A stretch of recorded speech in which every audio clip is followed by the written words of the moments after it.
기도할 때에도 유사원자들처럼 하지 말아라.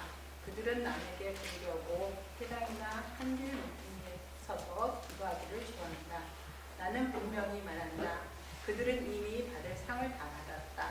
너는 기도할 때 골방에 들어가 문을 닫고 보이지 않는 내 아버지께 기도하여라. 그러면 숨은 일도 보시는 아버지께서 다 들어주실 것이다. 너희는 단식할 때 유선자들처럼 침통한 얼굴을 하지 말아라.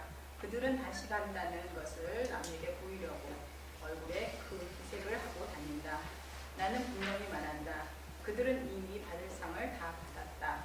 단식할 때에는 얼굴을 씻고 머리에 기름을 발라라. 그리하여 단식하는 것을 남에게 드러내지 말고 보이지 않는 내 아버지께 보아야 하라.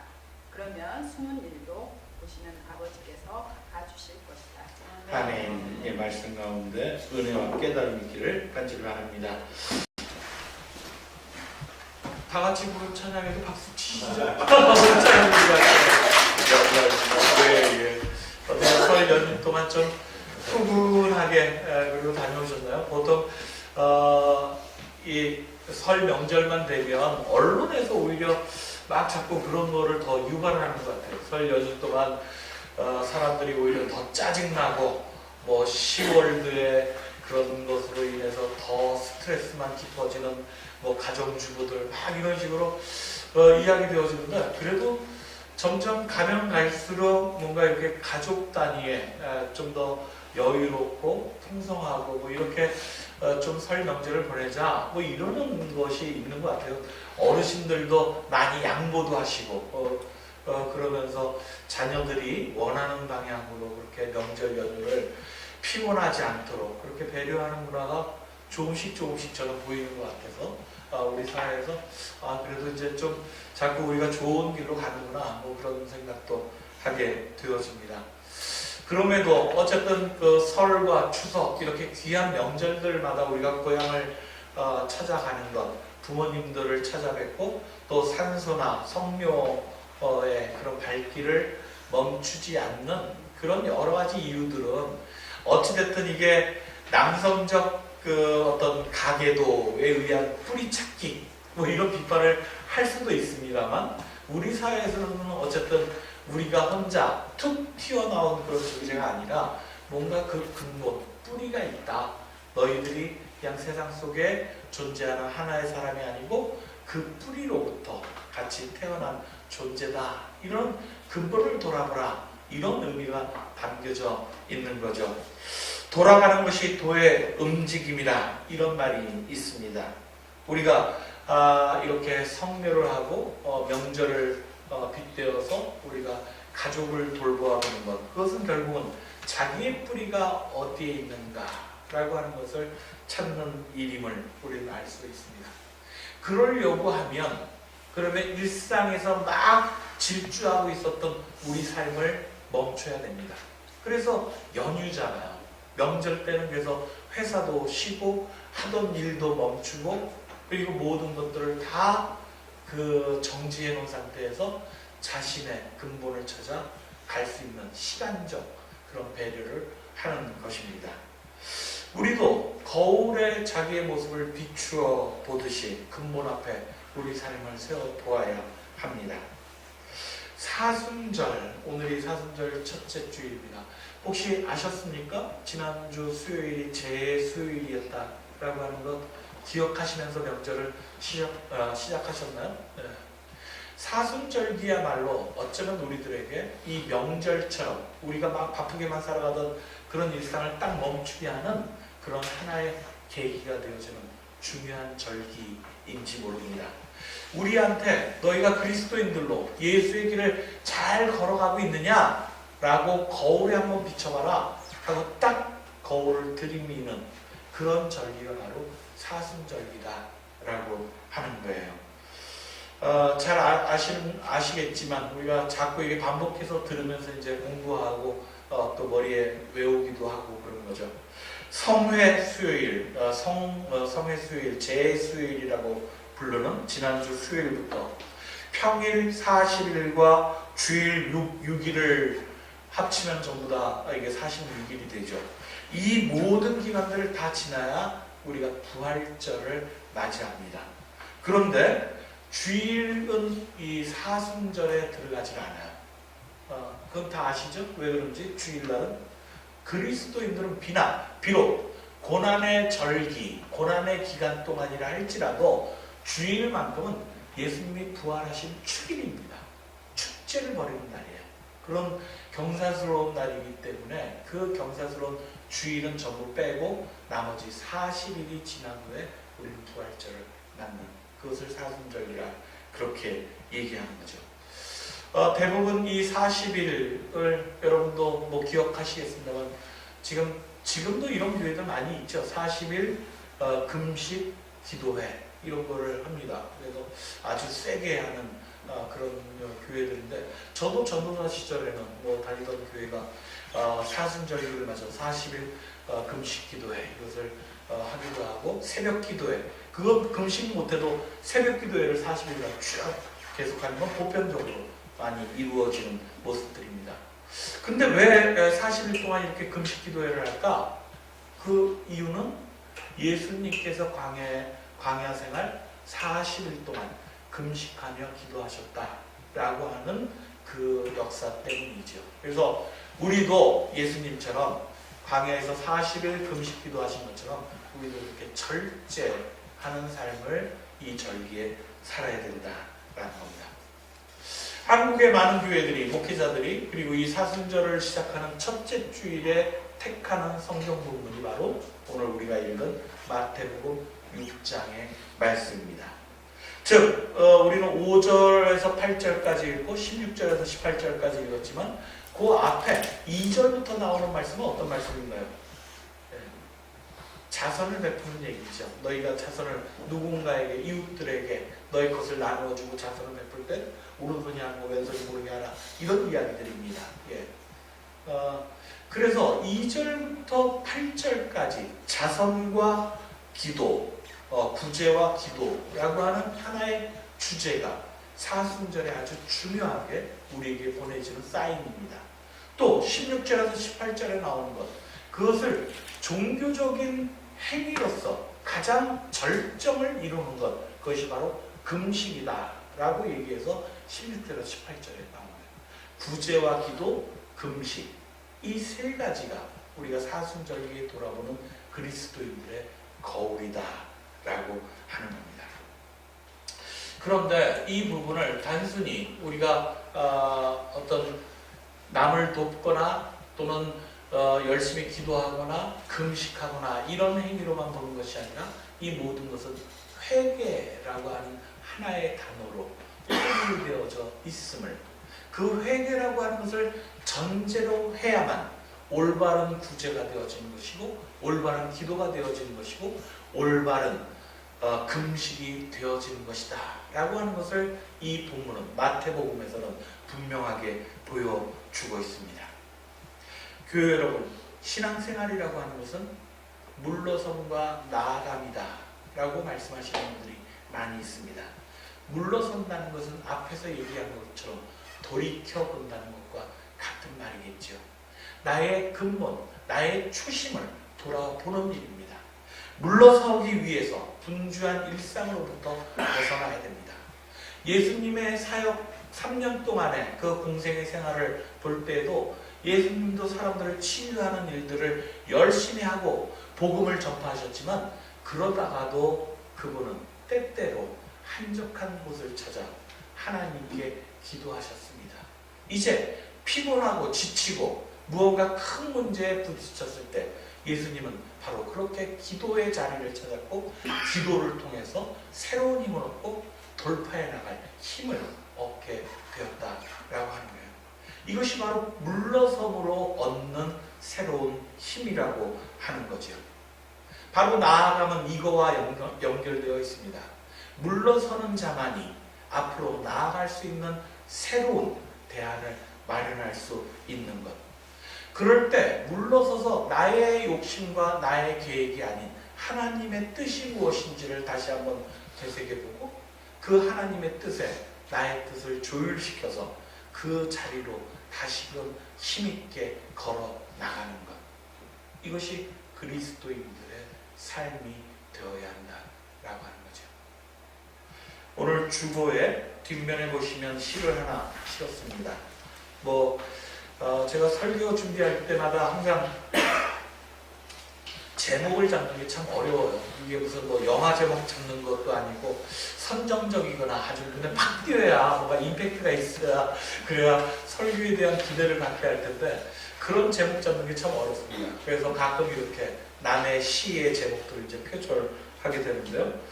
반칠환이라고 하는 시인입니다. 나를 멈추게 하는 것들. 누가 한번 읽어봐 주시겠어요? 저 오늘 목 컨디션이 괜찮으신 분이 한번 읽어봐 주시면 좋을 것 같습니다. 누구라도 주저하지 마시고. 빨리 읽으세요. 예. 권사님이 읽으셔도 되는데 읽으세요 하고. 나를 멈추게 하는 것들 반칠환 보도블록 틈에 핀 잠깐만요. 네, 안경을 끼고 이 유튜브에 올라가는 목소리가 됩니다. 한번 다시 한번 하시죠. 예.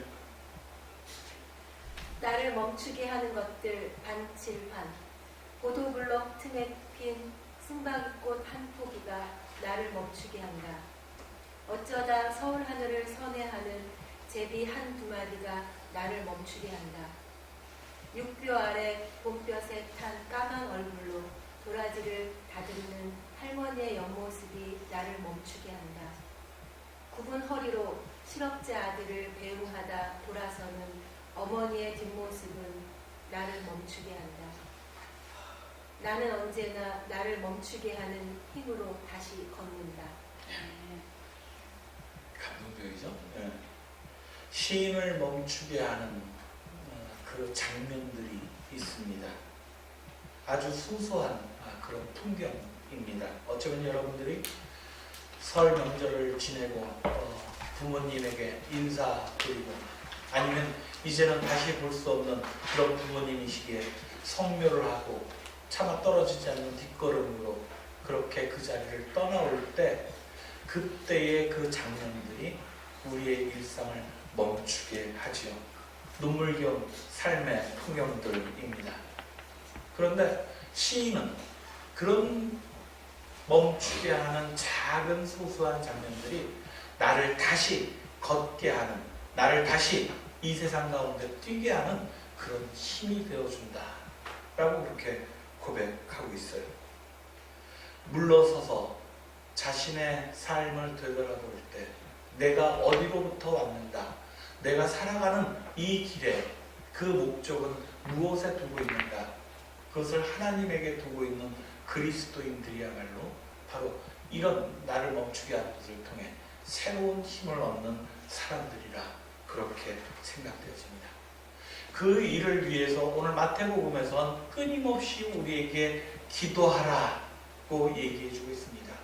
예수님처럼 그렇게 한적한 곳을 찾아서 기도하고 그리고 그 기도 가운데 새 힘을 얻기를 간절히 바라는 말씀입니다. 교회 여러분, 기도 참 어렵지요. 우리가 대표 기도하는 것이 예배 중에 대표 기도를 대부분의 교회에서는 장로님들만 기도하시고 단위에 올라와서 할 수 있는 특권으로 목사 장로만 이렇게 특권이라 그렇게 얘기합니다. 하지만 우리 교회에서는 하여튼 가능하면 모든 교우들이 다 예배 중에 드리는 회중기도라고 얘기하는데요. 그 회중기도를 한 번씩은 좀 기도할 수 있도록 해보자 이렇게 하는데 집사님들도 1년에 한 번 돌아가는 기도인데 어쩜 그렇게 어려워하시는지 모르겠어요. 참 걱정이다라고 그렇게 하시는 분들 많습니다. 하지만 그러고 그렇게 어려워하면서도 이 자리에 딱 서서 기도할 때 그 기도가 얼마나 감동적인지 여러분도 다 아실 겁니다. 너무나 자주 기도의 내용 자체가 설교하는 제 내용보다 훨씬 은혜스러워서 이미 설교를 듣기도 전에 교우 여러분들이 많이 은혜 속에 잠겨져 있는 것을 알게 됩니다. 다른 교회에서는 쉽게 들을 수 없는 기도들이에요. 훈련돼 있지 않죠. 우리는 장로님들이나 목사들이 하는 화려한 미사옥으로 그래서 막 성경구절과 막 각종 이야기들로 그냥 쭉 드려지는 그런 기도에 기죽기가 마련인데 대부분은 그런 기도들은 지난주에 했던 기도나 이번 주에 하는 기도나 또 내년에 할 기도도 거의 똑같습니다. 그런데 여러분들이 우리 교우들이 드리는 기도는 그렇지 않아요. 지난 주간 우리의 삶 속에서 이루어졌었던 모든 일들이 오롯이 기도 안에 담겨지기를 바라는 마음으로 기도하세요. 그리고 이 세상 속에 우리들이 만났던 모든 사건들이 다 하나님의 평화 가운데 은혜롭게 이루어지기를 간절한 마음으로 기도합니다.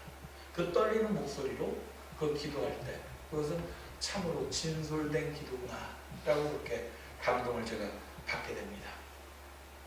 그럼에도 불구하고 여전히 회중 기도는 어렵죠. 대표 기도는 어렵습니다. 왜 그럴까요? 누군가 듣고 있다라는 의식 때문이겠죠. 그렇습니다.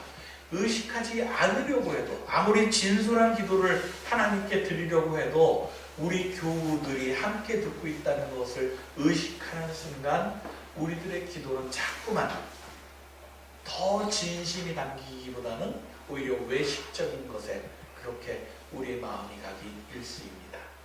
오늘 본문 말씀에서 그래서 주님께서는 우리에게 골방으로 들어가 기도하라 이렇게 얘기하는 거예요. 골방이라는 것이 보여지는 공간만을 얘기하는 것은 아니겠죠. 마음의 자리입니다. 골방에 들어가 아무도 듣는다라고 의식하지 말고 기도할 때에만 하나님과 나가 1대1로 그렇게 하나님 앞에 그런 존재가 되어서 진심의 기도를 드릴 수 있다는 겁니다.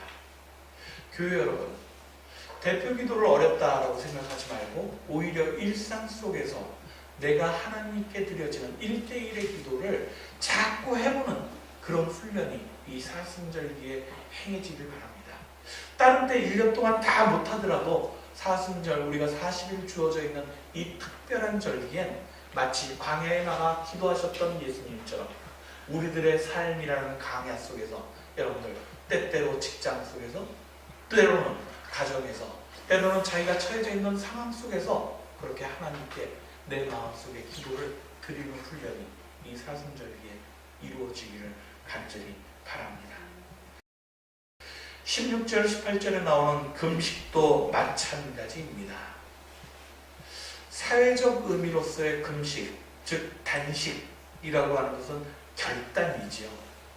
어떤 문제를 해결하기 위해서 마지막으로 배수의 진을 치고서 버리는 사생결단의 그런 의미를 담고 있습니다. 그래서 세상에서 곧 단식한다는 것, 금식한다는 것은 이것은 그 자기 혼자만 알고 하는 그런 행위가 아니어야 됩니다. 이건 널리 세상에 알려야 되는 행위예요. 나 이제 밥 먹지 않는다. 모든 거 다 끊었다. 그리고 목숨을 걸고 이 문제가 해결될 때까지 이거를 할 거야. 라고 사람들에게 알려야 되는 거예요. 특히 상대방이 나의 이 결연한 자세를 알고 있어야 그 압박을 받아서 문제를 해결할 수 있다라고 치는 마지막 배수진. 이것이 사회 속에서의 단식, 금식이라 그렇게 얘기할 수 있습니다. 그런데요, 이 사회적 의미로서의 금식과 종교적 의미로서의 금식은 다릅니다. 앞에서 맨 앞에 말씀드렸지만 종교적 의미로서의 금식은 그 전제되어진 것이 바로 회개라고 하는 것을 가지고 있어야 돼요. 참회를 전제로 해야 된다는 겁니다. 우리의 죄가 깊음을 주님 앞에서 고백하고 그래서 나의 이 죄로부터 돌아섬을 눈물로 하나님께 간구하는 일입니다. 내가 이 일을 통해서 즉 금식을 통해서 모든 내 육신의 욕망을 그렇게 가득 채웠던 것을 다 비워내고 하나님의 뜻으로 다시 새 사람이 되겠다. 삶의 방향 전환을 선언하는 일, 이것이 종교적 의미로서의 금식이라 그렇게 얘기합니다. 이사야서 58장 4절부터 한번 들어보십시오. 그렇다. 단식한다는 것들이 시비나 하고 싸움이나 하고 가지지 못한 자를 주먹으로 치다니 될 말이냐. 오늘 이따위 금식은 집어치워라. 너희 호소가 하늘에 들릴 리 없다. 이따위 금식을 내가 당길 줄 아느냐? 고행의 날에 하는 짓이 고작 이것이냐? 머리를 갈대같이 굽부리거나 굵은 배를 두르고 재를 깔고 눕기나 하면 그것으로 다 될 듯 싶으냐? 그게 이른바 금식이라는 것이냐? 그러고도 야훼가 이날 너희를 당길 듯 싶으냐? 제수일부터 시작할 땐 그 죄를 자신의 이마에 십자가를 그리면서 하는 것이 또 그리스도교 전통의 하나의 요식행위입니다.